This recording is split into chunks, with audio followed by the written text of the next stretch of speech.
இதுதானே இப்போ ஆளும் கட்சி, இப்போ திமுக ஆளுங்கட்சியா இருக்கிறது, அதுல அமைச்சரா இருக்கக்கூடிய அவருக்கு எதிராக இந்த அவருக்கு எதிரான அந்த வழக்குல ஒரு தீர்ப்பு வந்து மிகுந்த ஒரு முக்கியத்துவம் வாய்ந்த ஒரு தீர்ப்பாக டிவிஎஸ்சி வழக்குல பார்க்கப்படுகிறது. இதுல அவர் மனைவிக்கும் சேர்த்து தண்டனை கொடுத்துருக்காங்க சார். இருவருக்குமே அந்த இது. ஆமா, அதாவது ஏன்னா மனைவிக்கு ஒரு பங்கு இருக்குன்னு அவர் பேர்ல அக்கௌண்ட் வாங்கி கொடுத்துருக்காங்க. அவளுக்கும் அது அவருடைய பார்ட்னர் மாதிரி இருக்குல்ல. ஆமா ஆமா. அவ என்ன சொல்லிருக்காங்க, 100 கோடி எனக்கு வந்து 100 ஏக்கர் நிலம் இருக்கு, அந்த நிலத்தை தான் கொடுத்தேன்னு சொல்லிக்கலாவா?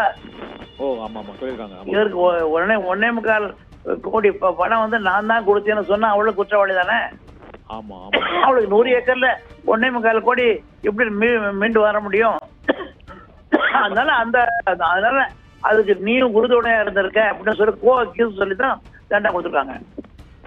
இருவருக்குமே இந்த இவங்களோட இன்னொரு கிரவுண்ட்ஸ் இருக்காங்க, உடல்நிலையை கருத்தில் கொண்டு தீர்ப்பு இந்த தண்டனை அளவை குறைக்கணும் அப்படின்னு இவங்க தரப்புல கேட்டிருக்காங்க. அதுக்கெல்லாம் வாய்ப்பு இருக்கா சார்? அதாவது இல்ல முடிஞ்சு போச்சு, எங்க முடிஞ்சு போச்சு, அங்கதான் போனோம். சுப்ரீம் கோர்ட்ல தான் அந்த இது அவங்க ஏதாவது தண்டனை குறைக்கணும். இப்போ all the road lead to supreme court only. அவங்க சுப்ரீம் கோர்ட்ல என்ன சொல்றாங்க அப்படி பார்த்தப்ப தான் முடிவு பண்ண முடியும். சுப்ரீம் கோர்ட்ல இந்த தண்டனையை நிறுத்தி வைக்கலாம், ஸ்டே வாங்கலாம், அவ்வளவுதான். அவ்வளவு தண்டனை நிறுத்தி வைக்கலாம். ஆமா, தண்டனை நிறுத்தி வைக்கலாம், ஒரு சிறைக்கு செல்வதை தவிர்க்கலாம் இந்த சுப்ரீம் கோர்ட்ல. அவ்வளவுதான். மற்றபடி அந்த கன்விக்ஷன் ஒண்ணுமே பண்ண பண்ண முடியாது. இல்ல தண்டனை நிறுத்தி வச்சா அந்த இது கிடைக்குமா சார்? எம்எல்ஏ பதவி அது ஆட்டோமேட்டிக்கா போயிடுச்சு சார். அது போயிட்டு எப்ப கிடைக்கும்னா, ஒருவேளை எப்ப கிடைக்கும்னா அவரு அது அப்பீல் அளவாயி இது இவர் குற்றமே பண்ணல அப்படின்னு அப்பீல் அளவானா கன்விக்ஷன் சட்ட செயலாகும், தண்டனையும் சட்ட செயலாகும். ஓ, ஆனா அது ரொம்ப ரேர் அந்த மாதிரி இதாகுது சுப்ரீம் கோர்ட்ல. என்ன? ஆமா, அப்ப ரொம்ப ரேர் தான், சாதாரண பண்ண மாட்டாங்க. இந்த தீர்ப்பு இந்த வழக்கு இந்த லஞ்ச ஒழிப்புத்துறை இதை மேல்முறையீடு செய்ததுனாலதான் இந்த தீர்ப்பு கிடைச்சிருக்கு சார். இல்லைன்னா ஏற்கனவே கீழ் நீதிமன்றம் வந்து விடுதலை பண்ணிருக்குது.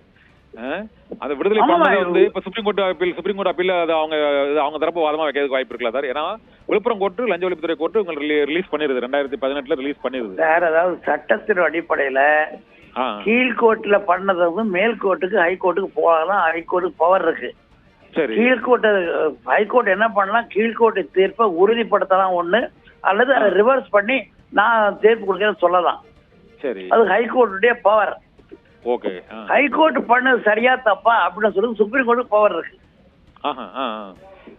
சுப்ரீம் கோர்ட்டு நாளைக்கு போய் ஹைகோர்ட் பண்ணது சரி அப்படின்னு சொல்லாட்டினா அந்த கேஸ் ஃபைனலா முடிஞ்சு போகும். இல்ல ஹைகோர்ட் பண்ண தப்புன்னு சொன்னா இவருக்கு விடுதலை கொடுத்துருவாங்க. ஏன்னா கீழ்கோர்ட்டு ஜட்ஜ்மெண்ட் ஏன் தப்புங்கிறத சொல்லணும்ல சார்? அந்த தீர்ப்பை சொல்லியிருப்பாங்களா? சொல்லிருக்காங்கல்ல சார், கீழ்கோர்ட்டு தப்புங்கிறது கிளியரா இருக்கு சார். அதை பேசணும்னா அதாவது எவிடன்ஸ் சரியா இருக்கு, டாக்குமெண்ட் 500 டாக்குமெண்ட் போட்டிருக்காங்க, அதெல்லாம் கீழ்கோர்ட்டு சரியா கவனிக்கல தானே மேல்முறையீடு காரணமே தானே. ஆமா ஆமா, சரி சரி. அதனால டிஃபரெண்ட் வெர்டிக்ட். அதனால கீழ்கோர்ட் ஒரு வெர்டிக்ட், ஹைகோர்ட் ஒரு வெர்டிக்ட்னால சுப்ரீம் கோர்ட்ல ஏதாவது மாறுதல் இருக்கிறதுக்கு வாய்ப்பு இருக்குதா? அது வேலிடிட்டி இருக்கான்னு தான் உங்கள்கிட்ட நான் கேட்டேன். நீங்க ஏன்னா பல வழக்குகளை நீங்க இல்ல அதாவதுங்க சட்டத்தின் அடிப்படையில வந்து கீழ்கோர்ட்டு, அதாவது முன்சீப் கோர்ட்டு, அது டிஸ்ட்ரிக்ட் கோர்ட்ல ஒரு சொல்றாங்க ஒரு தீர்ப்புக்கு, அது உரிமையில இருந்தாலும் சரி அல்லது குற்றவியல் இருந்தாலும் சரி, அதுக்கு மேல வந்து ஹைகோர்ட்டுக்கு போகலான்னு ஒரு ரூல் இருக்கு. ஓஹோ, அது பிரகாரம் ஹைகோர்ட்டுக்கு வர்றாங்க. ஹைகோர்ட்டுக்கு மேல சுப்ரீம் கோர்ட் போல அடுத்த ரூல் இருக்கு. அதனால கீழ்கோர்ட்டை வந்து உறுதிப்படுத்துறதோ அத தீர்ப்பு ரத்து பண்றதோ ஹைகோர்ட்டுக்கு உரிமை இருக்கு. அதே போல ஹைகோர்ட்டு தீர்ப்பை ரத்து பண்றதோ அல்லது கன்ஃபார்ம் பண்றதோ அதுவும் சுப்ரீம் கோர்ட்டுக்கு பவர் இருக்கு. அதுக்கு மேல ஃபைனாலிட்டி.